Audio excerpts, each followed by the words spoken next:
Boards exam पर focus करूं या जेडब्ल्यू मेंस 2026 के जनवरी या अप्रैल पर फोकस करूं? इन सारे सवालों ने आपके दिमाग की बत्ती उड़ा रखी है, बिल्कुल बेचैन बैठे हुए हो और इस कारण से आप पढ़ भी नहीं पा रहे हो। लेकिन मेरे भाई और बहनों, बहुत आसान सा सवाल है, बहुत आसान सा जवाब भी देने वाला हूँ। ये सवाल आपने पूछा या आप परेशान इसलिए हो क्योंकि आपकी प्रिपरेशन दोनों ही जगह अच्छे से नहीं हुई है, जो भी आपका कारण रहा हो। अब इस सवाल का जवाब ये है कि आप अपनी तैयारी को बोर्ड्स फोकस रखो और अपने अटेम्प्ट को, जेडब्ल्यू के अटेम्प्ट को अप्रैल पर शिफ्ट कर दो। लेकिन इसका ये मतलब बिल्कुल भी नहीं है कि आप बोर्ड्स की तैयारी कर रहे हो तो जेडब्ल्यू मेंस की तैयारी बिल्कुल छोड़ दो, नहीं। आपको करना क्या है कि आप, जैसे कि आप एक सब्जेक्ट पढ़ रहे हो फिजिक्स, आप फिजिक्स को पूरा कर लो अच्छे से बोर्ड लेवल पर, ताकि आपकी एक टेंशन तो खत्म हो।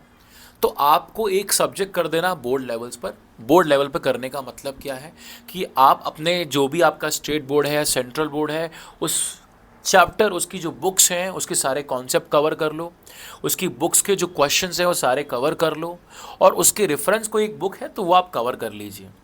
और बहुत सारे सवाल आप लिख लिख कर देख लो। आपका प्रेजेंटेशन, आपकी हैंडराइटिंग और आपका टाइम फ्रेम बिल्कुल मैच कर देना चाहिए।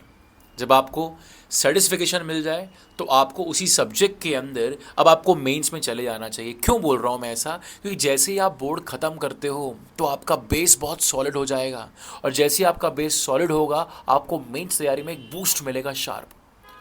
तो जो आप नहीं सोच पा रहे हो ये बात है, आपको लग रहा है कि बोर्ड्स अलग हैं और मेंस अलग है। नहीं मेरे भाई, boards is the foundation for the mains. तो जैसे ही आप बोर्ड्स के एग्जाम का, बोर्ड्स के प्रिपरेशन को ख़त्म करोगे किसी सब्जेक्ट के लिए, वैसे ही आपको बूस्ट मिलेगा। हाँ, इसमें ये बात बिल्कुल सही है कि यार बोर्ड्स के कुछ चैप्टर्स हैं जो मेंस में नहीं है, फाइन, कंप्लीटली फाइन, पर पूरे सब्जेक्ट के थोड़े से ऐसे चैप्टर्स हैं। वैसे ही मेंस के कुछ ऐसे चैप्टर हैं जो आपके बोर्ड्स में नहीं होंगे। तो इन थोड़े से चैप्टर में या तो आप छोड़ दो मेंस के लिए, नहीं तो आप उसको मैनेज कर लीजिए, ठीक है। ऐसा काम आपको तीनों के लिए करना है, लेकिन टाइम फ्रेम बनाकर।